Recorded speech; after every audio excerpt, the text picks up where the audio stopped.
नमो हरिहन्ताणं नमो सिद्धाणं नमो आयर्याणं नमो उवज्जायाणं नमो लोये सर्वसाधु।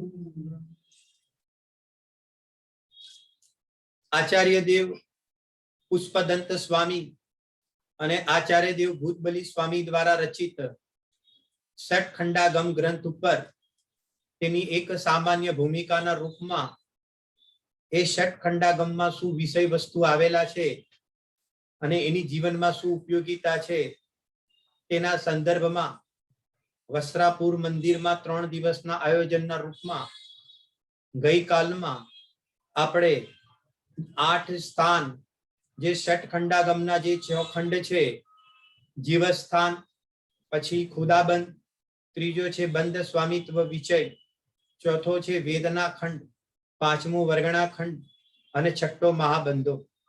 એ 6 ખંડના અંતર્ગત આપણે જે પહેલો ખંડ છે જીવસ્થાન, તેના અંતર્ગત કાલે આપણે 8 અનુયોગ દ્વાર જે સત સંખ્યા ક્ષેત્ર સ્પર્શન કાલ અંતર અને ભાવ અલ્પ બહુત્વ, તો એક 8 અનુયોગ દ્વાર દ્વારા જીવની પ્રરૂપણા કરવામાં આવી છે.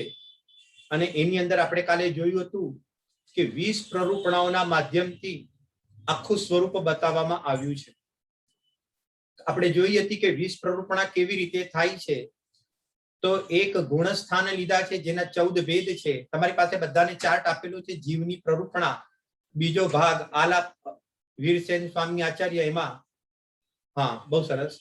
ગુણસ્થાન 14 પ્રકારના ભેદ છે. જીવ સમાસ એ પણ એના 14 ભેદ છે. પછી પર્યાપ્તિ 6 પ્રકાર, પ્રાણ 10 પ્રકારના, ઉપયોગ 2 પ્રકાર અને સંજ્ઞા એ 4 પ્રકારના છે. આ બધાને ભેગા કર્યા બાદ આ 6 થઈ અને 14 માર્ગણાના 14 ભેદ. તો કે છે કે માર્ગણા 14 પ્રકારની છે એટલે 14 ને 6 20.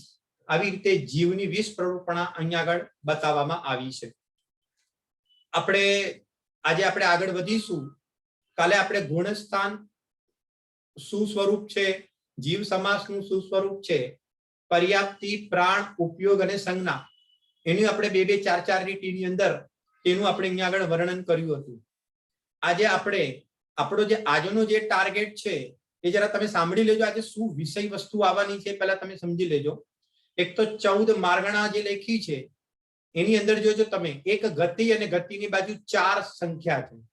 પછી ઇન્દ્રિય અને ઇન્દ્રિયની બાજુમાં જેને કહેવાય કે 5 સંખ્યા છે. તો કે છે કે આ એના પ્રભેદની સંખ્યા છે. ગતિ ગતિના બીજા ભેદ પ્રભેદ હોય ને, ભેદોની સંખ્યા છે. એની જે સીધો કે આલાપ વાળું ચાર્ટ નહીં હમણાં અજીમ, તો એની પહેલા જ જે હમણાં તમે ચાર્ટ રાખ્યો હતો તો એની અંદર આ જે ગતિ, ઇન્દ્રિય, કાય, યોગ, વેદ, કસાય, જ્ઞાન, સંયમ, દર્શન, લેસ્યા, ભવ્યત્વ, સમ્યક્ત, સંજ્ઞી અને આહાર, આ જે 14 માર્ગણા છે તે 14 માર્ગણાની બાજુમાં જે જે સંખ્યા લખવામાં આવી છે તે બધી સંખ્યા એ બધા એના ભેદ બતાવે છે. એ ભેદો જોઈશું અને એ ભેદોમાં ગુણસ્થાન કેવી રીતે ઉતરવા. એક તો આજે ટાર્ગેટ એ છે. બીજો ટાર્ગેટ છે થોડોક આલાપ અધિકારનું એક સેમ્પલ 2 સેમ્પલ લઈને તમને બતાવવાનું છે. અને ત્રીજો છે કે બાકીના જે છે સત સંખ્યાની અંદર સતનું સ્વરૂપ સમજ્યા પછી સંખ્યા, ક્ષેત્ર, સ્પર્શન, કાલ, અંતર, ભાવ અને અલ્પ બહુત્વ તે શું કહેવા માંગે છે. તો કે છે કે આટલો કોર્સ આજે ટૂંકમાં પતાવવાનો છે. જો એક વસ્તુ સાથે સાથે વચ્ચે કહી દઉં, અલ્પ સમયમાં ઘણું બધું મારે કહેવાનું છે કે જ્યારે આપણે વોક લઈએ ને, વોક લેવા નીકળીએ, એક્સરસાઇઝ કરવા નીકળીએ, ત્યારે આપણે બધા પહેલા શું કરીએ છીએ, વોર્મઅપ કરીએ છીએ ને, વોર્મઅપ. બરાબર ને, બધાને ખબર પડે છે ને, એમાં તો બધાને ખબર પડતી હશે કે આપણે જ્યારે પણ એક્સરસાઇઝ કરવા માટે જઈએ અથવા તો ટ્રેડમિલ પર આપણે સમજો કે પ્રમાણે વોક લેવા માટે કે મતલબ કે રન લેવા માટે આપણે દોડીએ છીએ, તો એની પહેલા છે ને વોર્મઅપ કરવાનું હોય છે. બરાબર. અને એના પછી ટ્રેડમિલ પર આપણે શું કરીએ કે ધીરે ધીરે ધીરે દોડવાનું શરૂ કરીએ. એના પછી થોડીક ગ્રીપ પકડાય પછી આપણે શું કરીએ કે લાઈન સર ફાસ્ટ સમજો ને 6 કિલોમીટરની ઝડપે આપણે સમજો દોડવાનું ચાલુ કરીએ. ત્યારબાદ જ્યારે એનો સમય પૂરો થાય, 30 મિનિટ દોડવાનું હોય કે 45 મિનિટ દોડવાનું હોય, તો જ્યારે 5, 7, 8 મિનિટ બાકી હોય ત્યારે ફરીથી પાછી આપણી સ્પીડ કેવી કરી નાખીશું કે ફરીથી આપણી પાછી સ્પીડ ઓછી કરી નાખીશું અને પોતાના એક ગંતવ્ય સ્થાન ઉપર પહોંચીશું. આવી રીતે એક્સરસાઇઝ કે દોડવા વાળાની એક આ પદ્ધતિ છે. તો એક વાત સાંભળી લેજો, કાલે તો એકલું વોર્મઅપ જ આપણે કર્યું હતું. આપણે તો કાલે ખાલી ઝલક જ જોઈ હતી, હજી કોઈ સ્પીડ નથી પકડી કે કશું કર્યું નથી. ખાલી તમને તો જે ચાર્ટ છે એમાંથી બોલી ગયા કે આ વસ્તુ છે અને સામાન્ય રૂપથી તેની ઉપયોગિતા બતાવવામાં આવી છે. હવે કઈક 45 મિનિટ સુધી હવે એટલે તમે સમજ્યા કે હવે ખાલી વોર્મઅપ જ નથી કરવાનું. આપણે હવે શું કરવાનું છે, અમને સ્પીડ પકડાશે જ અને આજે તો પકડાશે જ. એટલે તમે બધા એકદમ ઉપયોગ ટોટલી તમે એ પ્રમાણે રાખજો. ઘડીએ ઘડીએ મારે કેવું પડે છે, શબ્દ બી તમારા માટે ઘણા બધા નવા બી આવશે, પણ આપણે પૂરું કરવાનું છે. એવી રીતે છે. અને પછી એમાંથી અધ્યાત્મ કેવી રીતે કાઢવું એ બધું કાલે આવશે. કાલે જલ્દી 5-7 મિનિટમાં આપણે ધીરે પડીશું ને ત્યારે એક એને ટચ કરીશું. બીજી પણ સાથે સાથે વાત કહી દઉં છું, દરેક વિષય નહીં, કોઈ પણ એક વિષયને ખોલવા માટે એક સમજો કે એક લેક્ચર જોઈએ છે. બસ સત બોલીએ તો સત માટે 5-10 લેક્ચર જોઈએ છે. સંખ્યા બોલીશું તો સંખ્યા માટે 1-2 લેક્ચર જોવે છે. આની અંદર હું દરેક ચીજોના જવાબ આપતા આપતા નહીં બોલી શકું, નહીતર તો નહીં પહોંચી શકીએ. આ વખતની 3 દિવસની આજે એક મિની શિબિરનું જે કાર્યક્રમ છે, હું પહેલેથી કહી દઉં છું, એની અંદર આ વિષય કેવી રીતે સમજવાના, આમાં શું આવ્યું છે એ જ ખાલી બતાવવામાં 3 દિવસ પૂરા થવાના છે. કારણ કે કોઈ પણ વિષય ખોલવામાં એનો ઘણો વિષય છે. તમે વસ્તુ સમજો, આ મારગણા છે ને, એકલી મારગણા સમજવા માટે 30 લેક્ચર જોઈએ, 30 થી 40 લેક્ચર એકલી મારગણા સમજવા માટે જોઈએ છે. એટલે તમે એ વસ્તુ જરા સમજી લેજો કે આની અંદર તમને જાગૃતિ લાવવા માટે અને આની એક એડવર્ટાઇઝ કરીએ છીએ આચાર્ય ભગવાનના વિષયોની, એ બેઝ ઉપર આપણે આ ચાલી રહ્યા છે. એટલે તમે જરા એ પ્રમાણે સમજજો. હું થોડો ભાગીશ પણ ખરો. હવે જો આવી જાવ રસ્તા પર. આપણે અહીંયા આગળ સમજો કે 14 મારગણા. તો સૌથી પહેલા તો એ છે કે આ મારગણા એટલે શું, કે મારગણા એટલે અન્વેષણા, એટલે એનું બીજું નામ બોલ્યું કે ખોજ કરવી. કે કોની ખોજ કરવી, તો કે છે કે જીવોની ખોજ કરવી. આ જીવ છે તે ક્યાં જોવા મળશે, તો કે છે કે કોઈને કોઈ ગતિમાં જોવા મળશે, કોઈને કોઈ કાયમાં જોવા મળશે, કોઈને કોઈ ઇન્દ્રિય વાળો પણ જોવામાં આવશે સંસાર અવસ્થામાં, કોઈને કોઈ લેસ્યામાં પણ જોવા મળશે, કે કોઈને કોઈ કસાઈમાં પણ જોવામાં મળશે, યોગમાં જોવા મળશે, દર્શનમાં જોવા મળશે, સમ્યક્ત્વમાં જોવા મળશે. આવી રીતે કે છે કે કસે ને કસે આ જીવ જોવા મળશે. એક વચ્ચે બીજી વાત કહી દઉં કે ગુણ સ્થાન અને માર્ગણા સ્થાન, જે સત પ્રરૂપણાની અંદર બે ભેદ આવ્યા. એક ગુણ સ્થાનના માધ્યમથી વસ્તુનું સ્વરૂપ બતાવવામાં આવ્યું અને એક માર્ગણા સ્થાનના માધ્યમથી આ જીવનું નિરૂપણ કરવામાં આવ્યું. ગુણ સ્થાન એટ એ ટાઈમ એક જ હોય, બે ગુણ સ્થાન એક સાથે કદી પણ કોઈ પણ જીવને ન હોય. પણ માર્ગણામાં એવું નથી. માર્ગણાની અંદર 14 માર્ગણાની અંદર આ જીવ કશે ને કશે પથરાયેલો જોવા મળશે. એટલે કે એને એક સાથે આ 14 માર્ગણા ઘટિત થશે. ગુણસ્થાન એક સાથે એટ એ ટાઈમ 14 નહીં ઘટિત થાય, પણ એટ એ ટાઈમ માર્ગણા આપણને એટ એ ટાઈમ એક સાથે 14 માંથી કશે ને કશે આપણું સ્થાન અવશ્ય જોવામાં આવશે. અને માર્ગણા સ્થાનમાં જે સંસારથી રહિત જે સિદ્ધ ભગવાન થઈ ગયા છે, તો સિદ્ધ ભગવાનને પણ શું શું ઘટિત થાય તેની ચર્ચા પણ માર્ગણાની અંદર બતાવવામાં આવી છે. અને મેં તમને બીજા જે નાના નાના ચાર્ટ આપ્યા છે આલાપ અધિકારની અંદર, એ સમજી વિચારીને ચાર્ટ આપ્યા છે. એમાં એક સિદ્ધ ભગવાનનો પણ ચાર્ટ છે, તેની ચર્ચા આપણે પછી કરીશું. તો એ ચાર્ટના અંતર્ગત સિદ્ધ ભગવાનને કેવી રીતે ઘટિત થાય તેની પણ ચર્ચા કરેલી છે. આ બંને વસ્તુ સંસારી અને સિદ્ધ બંનેને એક સાથે મૂકીશું તો ખ્યાલ આવે કે ક્યાં ઉભા છે અને આપણે ક્યાં જવાનું છે. ઓકે, તો આ પ્રમાણે સમજો એક સામાન્ય નિરૂપણ આગળ કર્યું કે માર્ગણાની અંદર આ 14 માર્ગણામાં જીવ કશે ને કશે જોવામાં આવે છે. પહેલા આપણે એના ભેદ જોઈ લઈએ અને પછી આપણે ફરીથી પાછા માર્ગણામાં આવીશું. પહેલા તમે ચાર્ટ દેખાડો, જીવની 20 પ્રરૂપણા વાળો ચાર્ટ કાઢજો તમે બધા. જરાક ટાઈમિંગ મૂકજો, ખબર પડે.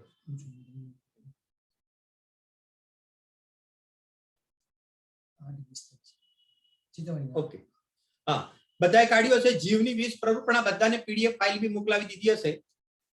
એમાં જો સંસારી જીવ છે તો કે છે કે કોઈને કોઈ ગતિ વાળો હશે, કોઈને કોઈ ગતિમાં આ બધા સંસારી જોવા મળશે. તો બાજુમાં 4 લખ્યું છે એટલે 4 ગતિની સંખ્યા છે. કયા કયા છે? તિર્યંચ, મનુષ્ય, દેવ અને નારકી. પછી ઇન્દ્રિયની અંદર 5 સંખ્યા મૂકી, 1 ઇન્દ્રિય, 2 ઇન્દ્રિય, 3 ઇન્દ્રિય, 4 ઇન્દ્રિય અને 5 ઇન્દ્રિય. કાયની અંદર જો થોડો સુધાર કરજો, 6 તમારા કદાચ તમારા ચાર્ટમાં 2 લખ્યું હશે પણ 6 કરી નાખજો. પહેલા ત્રસ અને સ્થાવર એવા સામાન્ય બે ભેદ કર્યા હતા, પરંતુ આપણે વિસ્તાર કરીએ છીએ ને એટલા માટે અહીંયા આગળ પૃથ્વીકાય, જલકાય, અગ્નિકાય, વાયુકાય અને વનસ્પતિકાય 5 અને એક ત્રસ, એવી રીતે અહીંયા આગળ કાયની અંદર 6 ભેદ બતાવી દીધા. યોગ 15 પ્રકારના છે. 4 મનોયોગ છે, 4 વચન યોગ છે અને 7 કાય યોગ છે. હું કાય યોગના જાણી જોઈને નામ બોલું છું કારણ કે આગળ તમને એ કામમાં આવવાના છે. તો કે છે કે ઔદારિક કાય યોગ, ઔદારિક મિશ્ર કાય યોગ, વૈક્રિયક કાય યોગ, વૈશ્રિયક મિશ્ર કાય યોગ, આહારક કાય યોગ, આહારક મિશ્ર કાય યોગ અને કાર્મણ કાય યોગ. આ પ્રમાણે એના 7 ભેદ છે. પછી વેદ 3 પ્રકારના છે. પુરુષ વેદ, સ્ત્રી વેદ અને નપુંસક વેદ 3. જ્ઞાન 8 પ્રકારના બતાવ્યા. જ્ઞાન માર્ગણા, અમે ભલે અહીંયા શોર્ટમાં લખ્યું છે પણ જ્ઞાન માર્ગણા એમ આખું વાંચવાનું. એનું કારણ છે, એનું કારણ હું તમને પછી બતાવું છું કે એની અંદર કુમતિ, કુશ્રુત અને કુઅવધિ, અને એના પછી મતિ, શ્રુત, અવધિ, મનપર્ય અને કેવલ જ્ઞાન. આવી રીતે ઓલા 5 સમ્યક ભેદ છે અને આ 3 મિથ્યા ભેદના અંતર્ગત આવી રીતે ટોટલ 8 જ્ઞાનની ચર્ચા. જ્ઞાન માર્ગણામાં 8 ભેદ છે એમ આખું વાંચવાનું. ફરીથી બોલું છું, જ્ઞાન માર્ગણા, વેદ માર્ગણા, યોગ માર્ગણા, આવી રીતે આખો શબ્દ પ્રયોગ સમજજો. પછી અહીંયા આગળ કસાઈ માર્ગણામાં 4 સામાન્ય વૃત્તિ લીધી છે: ક્રોધ, માન, માયા અને લોભ. પછી સંયમ, જો તમારા ચાર્ટની અંદર 6 કર્યું છે, થોડીક મિસ્ટેક થઈ છે, એટલે 6 નથી 7 સંખ્યા છે. 7 સંખ્યા કેવી રીતે થશે કે અહીંયા આગળ સંયમના 5 ભેદ બતાવ્યા: સામાયિક, છેદોપસ્થાપના, પરિહાર વિશુદ્ધિ, સૂક્ષ્મ સાંપ્રાય અને યથાખ્યા. એના પછી આ સમજો કે 5 પછી કયા થઈ જશે? અહીંયા આગળ તેને કહેવાય કે અહીંયા આગળ દેશ સંયમ થઈ જશે અને એક બીજી કઈ થઈ જશે? અસંયમ થશે. સંયમ માર્ગણાની અંદર અસંયમનો ભેદ બી આવી જશે. સંયમ માર્ગણાની અંદર દેશ સંયમનો બી ભેદ આવી જશે અને સંયમ માર્ગણાની અંદર ચારિત્રના જે 5 ભેદ છે તે પણ અંતર્ગત આવી જાય છે. ટોટલ આવી રીતે સંયમ માર્ગણાના 7 ભેદ છે. દર્શન માર્ગણાના કેટલા ભેદ છે? 4. ચક્ષુ, અચક્ષુ, અવધિ અને કેવળ દર્શન. લેસ્યા, લેસ્યા 6 પ્રકારની છે: કૃષ્ણ, નીલ, કાપોત, પીત, પદ્મ અને શુક્લ. આ 6 લેસ્યા છે. ભવ્યત્વ માર્ગણા, ભવ્યત્વ માર્ગણાના 2 ભેદ છે: ભવ્યત્વ અને અભવ્યત્વ. એટલે જીવ ભવ્ય પણ હોઈ શકે અને અભવ્ય પણ હોઈ શકે એમ. એવી રીતે સમ્યક્ત્વના 6 ભેદ છે. સમ્યક્ત્વના 6 ભેદ નથી, સાંભળજો બરાબર, ફરીથી બોલું છું. સમ્યક્ત્વ માર્ગણાના 6 ભેદ. એની અંદર કયા કયા આવશે? એક ક્ષાયિક સમ્યક્ત્વ, ક્ષયોપશમિક સમ્યક્ત્વ, ઔપશમિક સમ્યક્ત્વ, પછી સાસાદન, પછી મિશ્ર અને અહીંયા આગળ એક છે કે મિથ્યાત્વ. તો સમ્યક્ત્વ માર્ગણાની અંદર મિથ્યાત્વ પણ આવી જશે. એમ તમારે આવી રીતે વાંચવાનું. માર્ગણાની ચર્ચા ચાલે છે. સંઘની માર્ગણા, સંઘની માર્ગણાના 2 ભેદ છે: સંઘની અને અસંઘની. સંઘની માર્ગણાની અંદર અસંઘની નો પણ ભેદ અંતર્ગત આવી જાય છે. અને આહાર માર્ગણા, આહાર માર્ગણાના 2 ભેદ છે: એક આહાર અને એક અનાહાર. આવી રીતે માર્ગણાના આવી રીતે 14 ભેદ, અને એ 14 ભેદના પણ દરેકના પણ આવી રીતે અલગ અલગ પ્રકારના ભેદ જોવામાં આવે છે. હવે એક વચ્ચે તમને વાત થોડી અત્યારે કહું, પછી કહું, તમને પછી કહીશ. હવે ચલો, ને તો સમય પાછો જતો રહેશે. હવે સમજજો, આ એક આપણે સામાન્ય વૃત્તિ એની રૂપરેખા ખેંચી. કોની રૂપરેખા ખેંચી? એક એક માર્ગણા. હવે જોવો, શાંતિથી આપણે પછી એનો આલાપ અધિકાર પણ જોઈશું. અત્યારે એમણે જ જોવો, આપણે કોઈને કોઈ ગતિમાં છીએ, આ કે મનુષ્ય ગતિમાં. કોઈને કોઈ ઇન્દ્રિય છે, આ કે આપણને પંચેન્દ્રિય છે. કાયામાં ત્રસ અને સ્થાવરમાં ક્યાં છે? તો કે આપણે ત્રસ કાયમાં.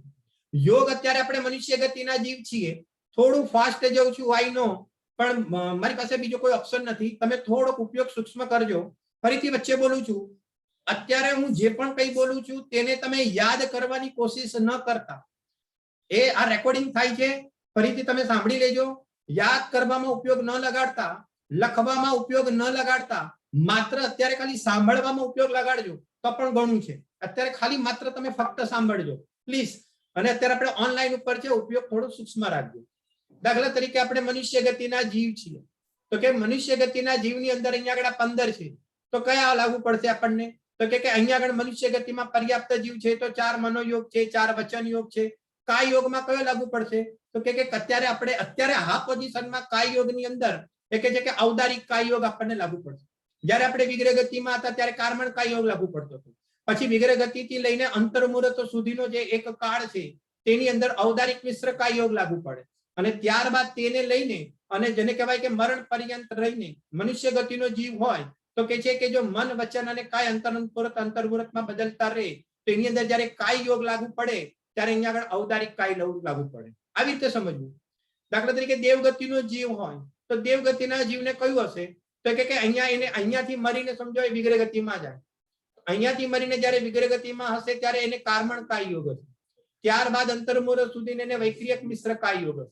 અને ત્યારથી લઈને અહીંયા આગળ આખા જીવન પર્યંત મન યોગ અને વચન યોગને થોડું ગૌણ કરીએ તો એને વૈક્રિયક કાય યોગ જોવામાં આવશે.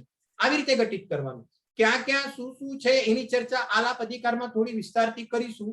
અત્યારે ખાલી આવી રીતે ઘટિત કરતા જઈએ. વેદ, આ 3 પ્રકારના વેદ છે, પુરુષ વેદ, સ્ત્રી વેદ અને નપુંસક વેદ. આપણને અત્યારે વર્તમાનમાં જેને કહેવાય કે 3 માંથી કોઈ પણ એક વેદનો ઉદય છે.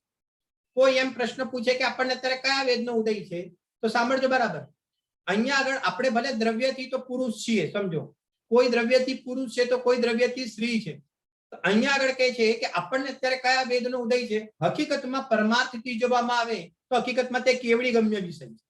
સ્ત્રી વેદનો ઉદય છે, પુરુષ વેદનો ઉદય છે કે નપુંસક વેદનો ઉદય છે, અસલમાં જોવામાં આવે તો તે કેવડી ગમ્ય વિષય છે.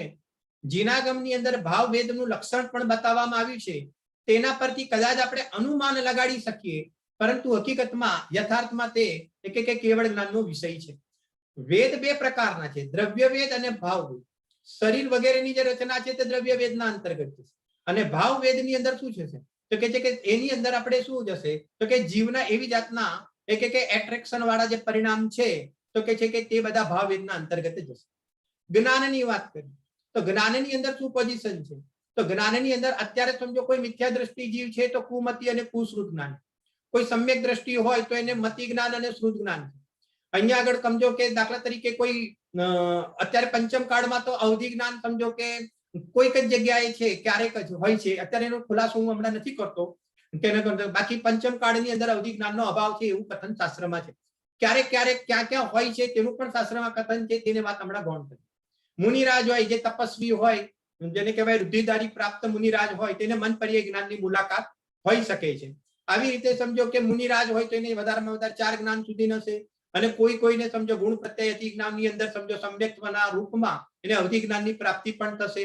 આવી રીતે કોણ કોનો સ્વામી છે આખું પ્રકરણ આખું એક અલગથી છે. આ તો એક સામાન્ય તમને બતાવવા માંગુ છું. આગળ કસાય, ક્રોધ, માન, માયાલોભ. બધા જ જીવોને અહીંયા આગળ ક્રોધ, માન, માયાલોભ હર અંતર્મૂર્તે આપણને બધાને અહીંયા આગળ બદલાતી રહી. એકની એક કસાઈ જીવન પર્યંત સુધી નથી રહેતી. સાંભળજો બરાબર. એકનો એક વેદ જે જન્મથી છે તે જ મરણ સુધી એક જ વેદ જોવામાં આવશે. કસાઈમાં એવું જોવામાં નહીં આવે. વેદ છે તે 9 કસાઈ છે. કસાઈ છે તે મૂળ કસાઈ છે. એ ક્રોધ, માન, માયાલોભ તો કે જે હર અંતર્મૂર્તે આપણે બધાને હર અંતર્મૂર્તે જેને કહેવાય કે બદલી કરીને એને જોવામાં આવે છે. એવી રીતે એની વ્યવસ્થા જોવામાં આવે છે.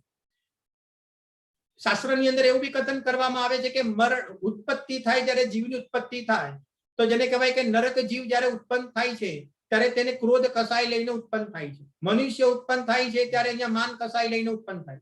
દેવ ઉત્પન્ન થાય છે ત્યારે લોભ કસાઈ લઈને ઉત્પન્ન થાય.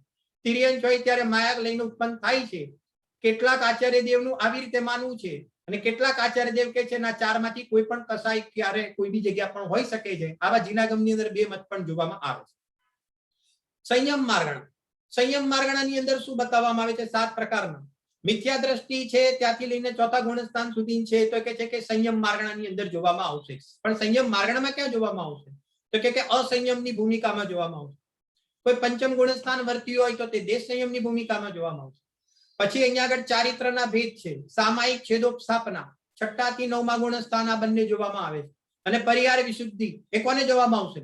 રાજકુમારોને જોવામાં આવશે, આપણને બધાને નહીં જોવામાં આવે.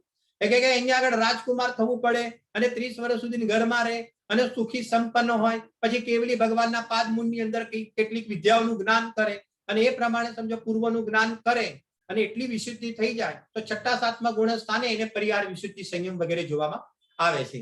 હવે આવી રીતે આગળ દર્શન તો કે છે કે દર્શન અને પછી સૂક્ષ્મ સાંપ્રાય ને યથાખ્યાત. સંયમ માર્ગ સંયમની અંદર બીજા બી 2 ભેદ છે. 10મા ગુણસ્થાને સૂક્ષ્મ સાંપ્રાય છે અને 11મા 12મા 13મા 14ની અંદર યથાખ્યાત સંયમ છે. આ સામાન્ય બતાવું છું. સમય મળશે તો આ બધાની અંદર કયા કયા ગુણસ્થાનમાં શું શું હોય ને એની એક આખી અલગથી પાછી ચર્ચા. પણ આ તમને એક સ્ટાઇલ બતાવી દીધી. જેટલું અહીંયા આગળ બાકી રહી જાય ને એટલું તમારે ઘરે જઈને લેસન કરવાનું અને તમારે તમારી જાતે આવી રીતે ગુણસ્થાનો ઘટિત કરવાનું. ઓકે. આગળ દર્શન, ચક્ષુ, અચક્ષુ, અવધિ અને કેવળ દર્શન. આવી રીતે અહીંયા આગળ ચાર પ્રકારના દર્શન પણ જોવામાં આવે છે. લેસ્યા, લેસ્યાનું બી ગજબનું અને જટિલ પ્રકરણ છે. કૃષ્ણ, નીલ, કાપોત, પીત, પદ્મ અને શુક્લ. તો કે છે કે પહેલા ગુણસ્થાનમાં કેટલી લેસ્યા હોય? તો કે 6 લેસ્યા પહેલા ગુણસ્થાનમાં જોવામાં આવે છે. તીવ્રતાથી મંદના કસાઈના સ્થાનો બધા જોવામાં આવે છે. પછી અહીંયા આગળ ચોથા ગુણસ્થાને પણ અહીંયા આગળ 6 લેસ્યા, 1 થી 4 ગુણસ્થાનમાં 6 લેસ્યા જોવામાં આવે છે. 1 થી 5 ગુણસ્થાનની અંદર 3 શુભ લેસ્યા, ઓલી તો ખરી પણ 5મા ગુણસ્થાને પછી 3 શુભ લેસ્યા જોવામાં આવશે અને 8મા ગુણસ્થાનથી ઉપર એકલી શુક્લ લેસ્યા જોવામાં આવશે.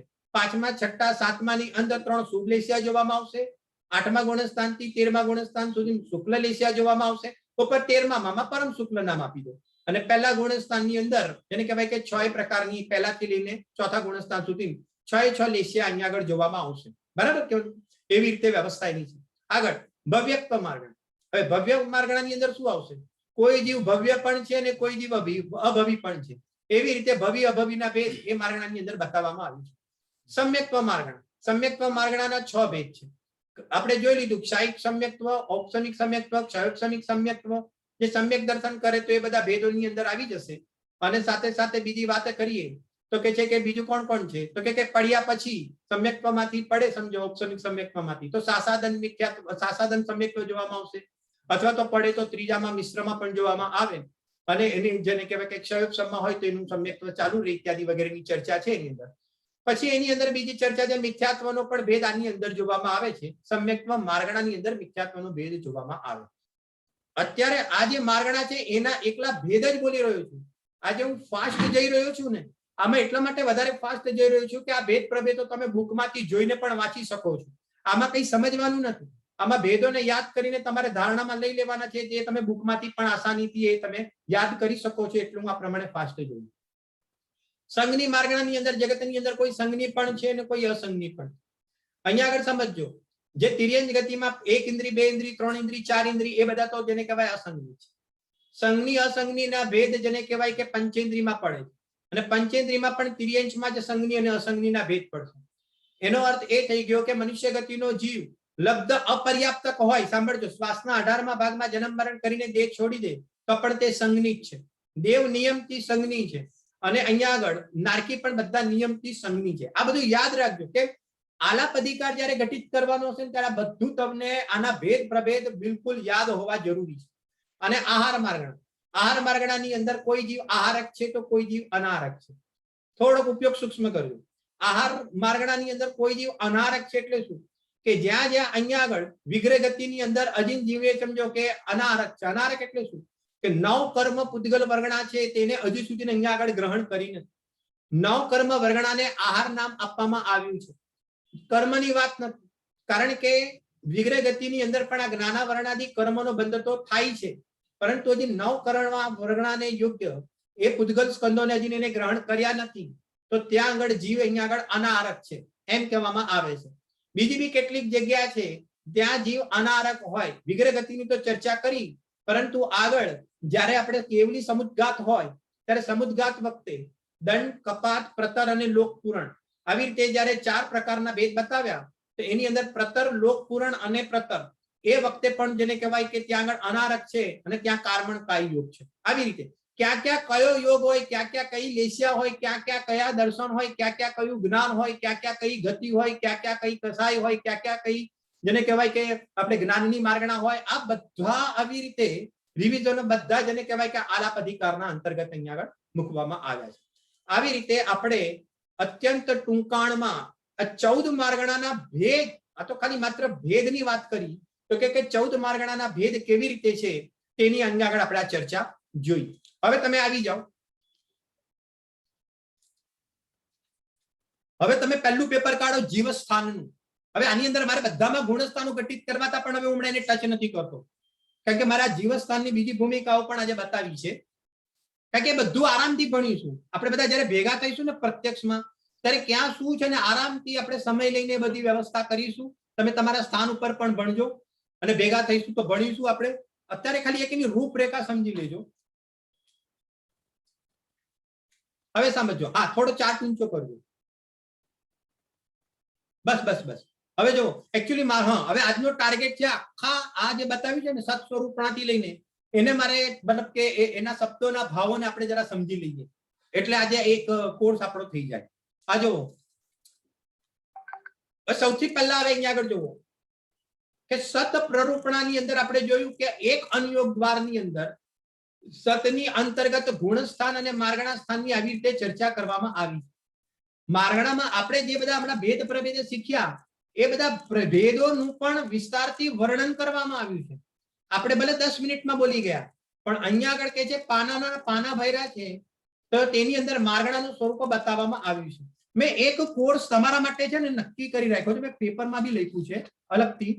મેં કાલે જાણી જોઈને તમને બધાને ન કીધું, મેં કીધું કે કાલનો પહેલો દિવસ છે તમે બધા પાછા એક સેકન્ડ જો મળી જાય તો મેં કહેશે કે તમારે કેટલો કોર્સ કમ્પલસરી આજો આની અંદર તમારે છે ને એન્ટર થવું હોય ને તો કેટલું તમારે આવશ્યક છે ભણવું. તમે નસીબદાર છો, એક આગળ જતું રહ્યું છે, આગુ પાછું થઈ ગયું છે, કોઈ વાંધો નથી, હું મોડે બોલી જઈશ. હવે સાંભળજો બરાબર, કોઈ વાંધો નથી. મેં કોર્સ બનાવ્યો છે કે આટલું કમ્પલસરી તમારે ભણવું જ પડશે, એના સિવાય એમાં છૂટકો નથી. જો સાંભળજો, જીવની 20 પ્રરૂપણા, શાંતિથી સાંભળજો. આ 2 મિનિટ હું શાંતિથી લઈશ કારણ કે ઓલો ભાઈ થાકેલો હોય તો થોડો પાછો વોક લેતો લેતો ઉભો બી રહે ને, એવું બને કે ના રહે. એટલે સમજો કે અહીંયા આગળ વળી પાછો સ્ટેપ. જો સાંભળજો, જીવની જેટલી 20 પ્રરૂપણા છે એ 20 પ્રરૂપણાના ભેદ પ્રભેદ સાથે અને એનું સ્વરૂપ એને પહેલા કમ્પલસરી કોર્સમાં સમજવું પડશે. એમાં ગુણસ્થાન અને માર્ગણા સ્થાનના ભેદ પ્રભેદ સાથે એક કોર્સ તો આ કે તેની એક આ કોર્સ તો એને સમજવો પડશે. બરાબર. હવે બીજો કોર્સ કહું છું.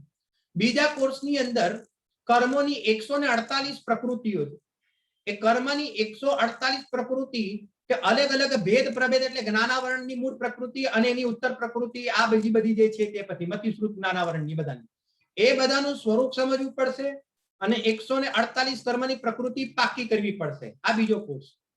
હવે ત્રીજો કોર્સ, આ જે 148 કર્મની જે પ્રકૃતિ છે એની અંદર તમારે બંધ વિચ્છિત્તિ, કયા ગુણસ્થાનમાં કેટલી પ્રકૃતિનો બંધ થાય છે, ક્યાં સુધી બંધ થાય છે, પછી ક્યાં ઉદય થાય છે, ક્યાં સુધી ઉદય થાય છે, બંને શબ્દ પ્રયોગ અલગ અલગ છે, અને ક્યાં સુધી તેનું સત્વ રહેલું છે. તો કે છે કે એને કહેવાય બંધ વિચ્છિત્તિ, ઉદય વિચ્છિત્તિ અને સત્વ વિચ્છિત્તિ.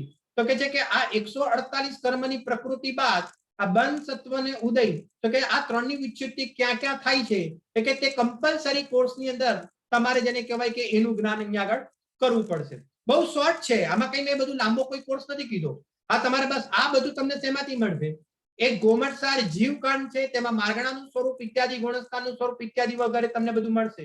અને એક અહીંયા આગળ જેને કહેવાય કે આખું કર્મકાંડ છે, તો અહીંયા આગળ ગોમટસાર કર્મકાંડની અંદર આ 148 કર્મની પ્રકૃતિ, બંધ, ઉદય, સત્વ ઇત્યાદિ વગેરેનું જેને કહેવાય કે તેનું એક એની વ્યવસ્થા તમને જોવા મળશે. આટલું તો કમ્પલસરી કોર્સ છે. અને એની સાથે સાથે કર્મોની જે 10 અવસ્થા છે તેને વિસ્તારથી બંધ, સત્તા, ઉદય, ઉદરીના, ઉપસમ, ઉદ્યત, આ જે બધા જે છે ને જેને કે ઉદરીના ઇત્યાદિ વગેરેની 10 અવસ્થા એની વ્યવસ્થિત જેને કહેવાય કે તમારે એનું જ્ઞાન અહીંયા આગળ કરવું પડશે. 20 પ્રરૂપણા, કર્મ પ્રકૃતિ અને કર્મોની 10 અવસ્થા અને એના ભેદ પ્રભેદ, આટલું તમને જ્ઞાનની અંદર જ્યારે દોરાઈ જાય ને એના પછી તો તમે આ જીવ સ્થાન, પ્રથમ જીવ સ્થાનની અંદર તમે એન્ટ્રી કરી શકશો. કારણ કે જ્યાં સુધી પ્રથમ જીવ સ્થાનની અંદર એન્ટ્રી નહીં થાય ત્યાં સુધી જે બીજો શુલ્લક બંધ છે, ખુદા બંધ છે, તો કે છે કે તેની અંદર એન્ટ્રી નહીં કરી શકો. કેમ નહીં એન્ટ્રી કરી શકો તેની ચર્ચા કાલે કરીશું. એનું કારણ છે આ બધા એકબીજાથી રિલેટેડ છે. અને આ બંનેનું જ્ઞાન નહીં હોય તો તમે ત્રીજા ખંડની અંદર એન્ટ્રી નહીં કરી શકો. કેમ? કારણ કે બીજામાં, ત્રીજામાં, વળી પાછું ચોથા, પાંચમામાં, છઠ્ઠામાં શું છે એની ચર્ચા કાલે બધી થોડી થોડી જોઈશું. પણ કહેવાનું તાત્પર્ય છે કે આટલો કોર્સ કમ્પલસરી છે. કદાચ કોઈ છૂટી ગયો હશે, ખબર નથી, મેં સરખી રીતે મેં સાંજે લિસ્ટ બી બનાવ્યું હતું તો કમસે કમ તમારે આટલું તો ભણીને આવવાનું જયારે બીજી વાર મળો ત્યારે. હવે જો સાંભળો, આવી જાવ અહીંયા આગળ. હવે અહીંયા આગળ સાંભળજો, સત એટલે આપણે જોયું કે માર્ગણા અને ગુણસ્થાનની અંદર છે આ બધી જીવોની સંખ્યાઓ છે ઇત્યાદિ. સંખ્યા એટલે આ જીવ ત્યાં આગળ રહે છે, જોવામાં આવે છે, તેની ચર્ચા કરવામાં આવી. હવે આપણે જોવો આની અંદર બીજો શબ્દનો પ્રયોગ કર્યો છે સંખ્યા. હવે અહીંયા આગળ થોડોક ઉપયોગ સૂક્ષ્મ કરજો, થોડુંક હું ધીરે બી જઈશ, એની ચિંતા નહીં કરતા. જો સંખ્યા એટલે શું? સંખ્યા એટલે સમજવું કે જે 14 ગુણસ્થાન છે તો જગતની અંદર પૂરા લોકમાં જેટલા પણ જીવ છે તે કોઈને કોઈ સંસારી જીવ ગુણસ્થાનમાં છે. સિદ્ધ ભગવાન ગુણસ્થાનાતીત છે. હમણાં એની વાત નથી. અહીંયા આગળ જે પણ સંસારી જીવ છે તો એ સંસારી જીવ કોઈને કોઈ ગુણસ્થાનોમાં છે. તો કે છે કે આ ગુણસ્થાનની અંદર કેટલા જીવો છે, ફરીથી આ દાખલા તરીકે પહેલા ગુણસ્થાનની અંદર કેટલા જીવ જોવામાં આવે છે, બીજા અને ત્રીજા ગુણસ્થાનમાં કેટલા જીવ જોવામાં આવે છે, ચોથા ગુણસ્થાનમાં કેટલા જીવ જોવામાં આવે છે, આને શું કહેવામાં આવે, આને સંખ્યા કહેવામાં આવશે. પોઈન્ટ સમજાય છે કે નહીં? તો આચાર્ય ભગવંતોએ શું કર્યું, આ સંખ્યાઓનું પણ નિરૂપણ કર્યું. જો મેં તમને શરૂઆત કરતા જ કીધું હતું આની શું ઉપયોગિતા છે, આમાંથી શું કાઢવું, આમાંથી શું સમજવું. આજે હું એવું બધું કંઈ પણ ભાવનાત્મક દ્રષ્ટિથી કોઈ પણ વાત હું નહીં લેવા માંગુ, માફી માંગુ છું, કારણ કે નહીતર હું એક કોર્સ સુધી નહીં પહોંચી શકું. એ બધું પછી આપણે જ્યારે મેળ પડશે ત્યારે જોઈએ છે. અત્યારે ખાલી એનું સ્વરૂપ સમજી લો તમે. હવે સમજો, હું તમને બતાવું. આ જો આ શું બનાવ્યું મેં, અને નીચે એક હાથ મૂકી દો. આ થઈ ગયો તમારો ટ્રાયંગલ, બરાબર ને? જેને કહેવાય આમ જુઓ, બરાબર? ટ્રાયંગલ થઈ ગયો. એની અંદર સમજો નીચે છે ને લાંબી લાઈન છે. આ સમજવાની સ્ટાઇલ બતાવું તમને. અને પછી જેમ જેમ ઉપર જતું જાય તેમ તેમ હવે શું થતું જાય છે, બરાબર કે નહીં? કહેવાનો મતલબ ખ્યાલ આવે છે? ટ્રાયંગલ કહેવાનો મતલબ નીચેથી લાંબુ થતું જાય છે અને ઉપર ઉપર આમ શું થઈ જાય છે, શોર્ટ થતું જાય છે. સાંભળજો બરાબર. એવી રીતે અહીંયા આગળ જેમ નીચે અહીંયા આગળ સમજો કે લાંબી લાઈન છે, જેમ જેમ આપણે ત્રિકોણમાં ઉપર જતા જઈએ ટ્રાયંગલમાં, તેમ તેમ જેને કહેવાય કે શોર્ટ થતું જાય છે લાઈન. સેમ એવી જ રીતે અહીંયા આગળ ગુણસ્થાનની અંદર પહેલા ગુણસ્થાનથી ઉપર જેમ જતા જશો અને અહીંયા આગળ માર્ગણાની અંદર પણ તમે જોશો તો કે છે કે શું થશે કે અહીંયા આગળ સમજો કે નીચેના ગુણસ્થાનોમાં આવી રીતે તમને જીવો એ પ્રમાણે વધારે જોવા મળશે. અને પછી ટ્રાયંગલની ઉપર ઉપર શું થશે, કેટલાક અપવાદ છે એને જરા ગૌણ કરજો, કારણ કે કશેક અપવાદ છે એ મારા ખ્યાલમાં છે, પણ હમણાં એને ગૌણ કરજો. તો જેને કહેવાય કે તે લોકોની સંખ્યા પણ જેને કહેવાય કે આમ ઓછી થતી જશે. ઉદાહરણ આપવું એટલે ખ્યાલ આવે કે દાખલા તરીકે મિથ્યા દ્રષ્ટિ જીવો કેટલા છે, તો કે મિથ્યા દ્રષ્ટિ જીવ પહેલા ગુણસ્થાનમાં મિથ્યા દ્રષ્ટિ જીવો કેટલા છે, તો કે છે કે અનંત છે. સાંભળજો, એકદમ શોર્ટમાં બતાવું એટલે ખ્યાલ આવે, બરાબર? તો નીચે સંખ્યા કેવી મળશે તમને, આવી રીતે જેને કહેવાય કે અનંતની જોવા મળશે. પછી આમ ઉપર ચડશો તો ચોથા ગુણસ્થાનમાં સમ્યક દ્રષ્ટિઓ કેટલા છે, તો કે ચોથા ગુણસ્થાનમાં અહીંયા આગળ કેટલા છે, તો કે અસંખ્યાતમાં આવી જશે, બરાબર કે નહીં? એના કરતા થોડાક ઉપર જશો તો દેશ સંયમી કેટલા છે, તો કે એ પણ જોઈએ તો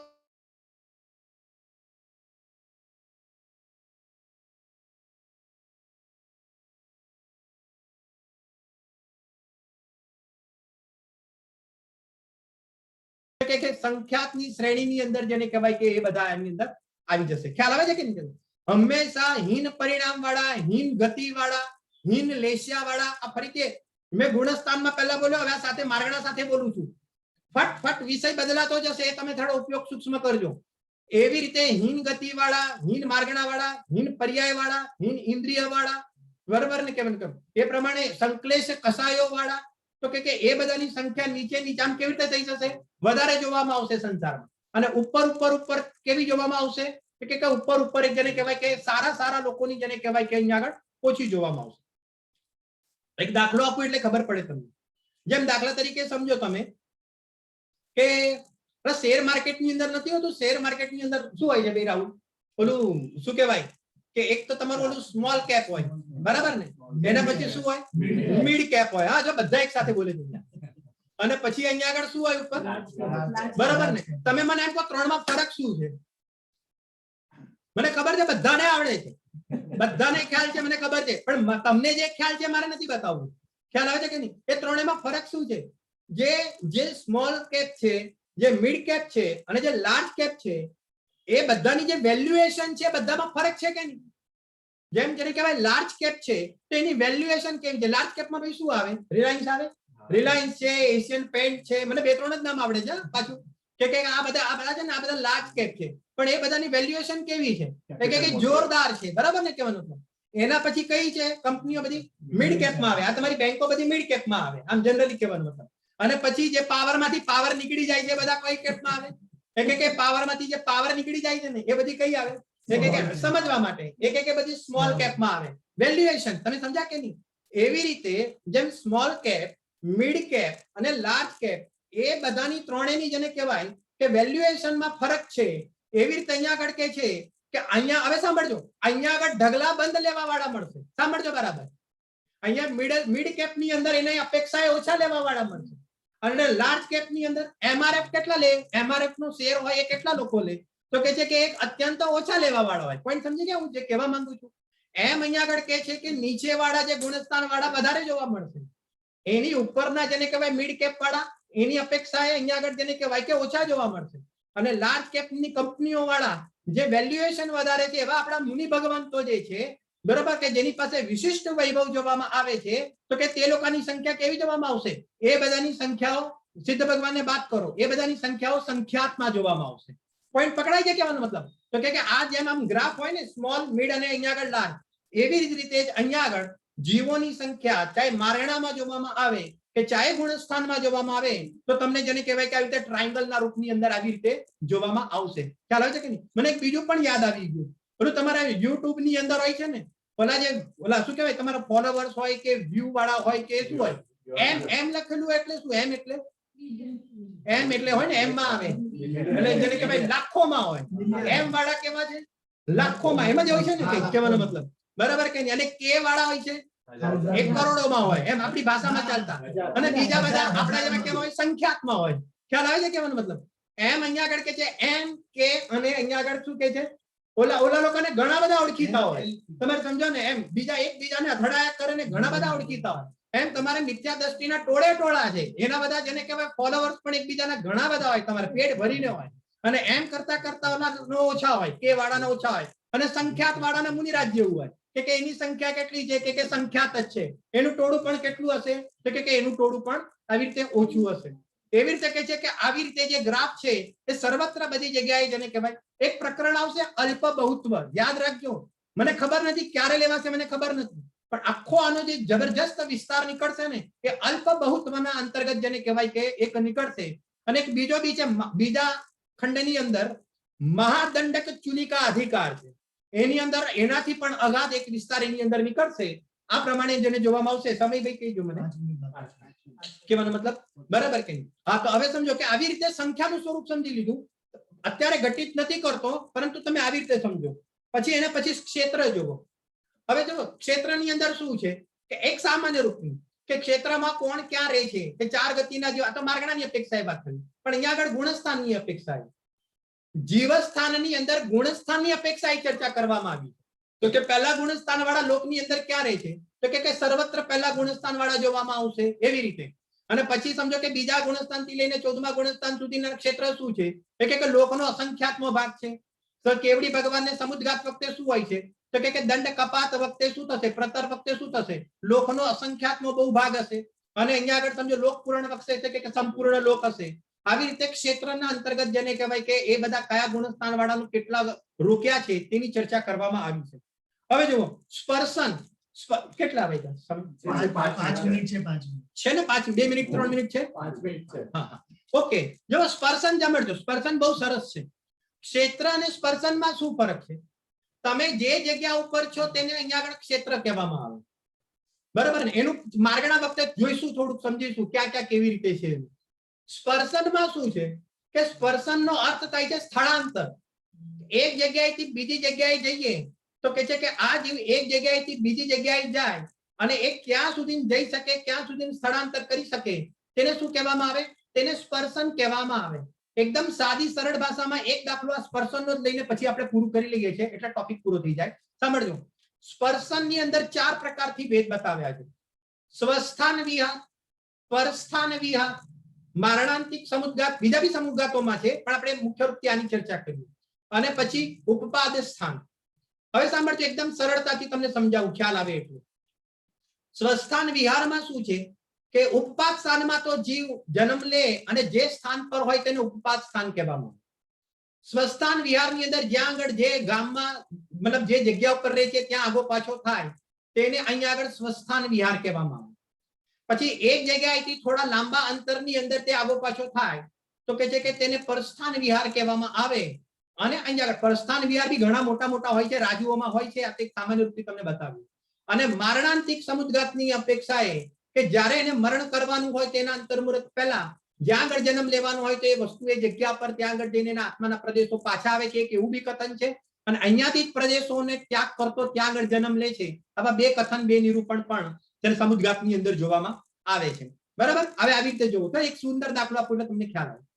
ખબર છે, આપણે પંચકલ્યાણકમાં જઈએ છીએ ને, પંચકલ્યાણકમાં, ત્યારે પંચકલ્યાણકમાં શું આપણા ઉતારા હોય? એક તો દૂર દૂર ઉતારા હોય.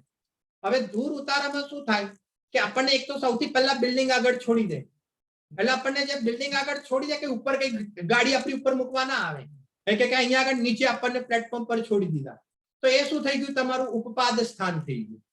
હવે શું થઈ ગયું કે હવે આપણને કોઈ મતલબ કે આપણને રૂમ ફાળવી હોય કે ભાઈ આ તમારું ત્રીજે માળે છે, કે ત્રીજે માળે જઈને તમે અહીંયા આગળ રોકાઈ જાઓ.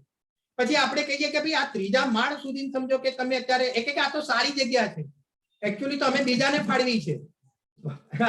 અમારા ભાઈઓ બધાને અનુભવ છે ને એટલે અહીંયા કે છે કે આ તો અમે બીજાને ફાળવી છે, વીઆઈપી આવવાનો છે, પણ 3 દિવસ સુધી કઈક ઓલા વીઆઈપીઓ 3 દિવસ પછી જ આવે, એટલે કે 3 દિવસ સુધી કે તમારી આ જગ્યા ફાળવી છે, 3 દિવસ પછી કે તમને બદલી દેવામાં આવશે, તમને એ શરતે આપીએ.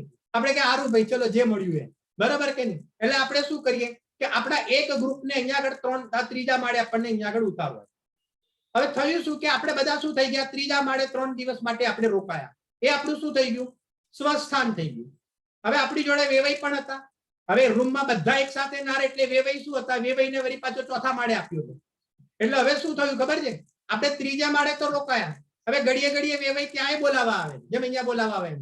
એટલે હવે વેવાઈ આપણને શું કરે કે ચોથા માળે ખેંચીને લઈ જાય, પછી ઘડીકમાં એક બીજો વેવાઈ હોય તો ગાંઠ આવે તો એને બીજા માળે મળ્યું હોય તો બીજા માળે પણ ખેંચીને લઈ જાય. તો એમના સહયોગથી આપણે ચોથે માળે જઈએ, એમના સહયોગથી બીજા માળે જઈએ, તો આ બધું શું થઈ ગયું, તમારું પરસ્થાન વિહાર થઈ ગયું, બરાબર ને.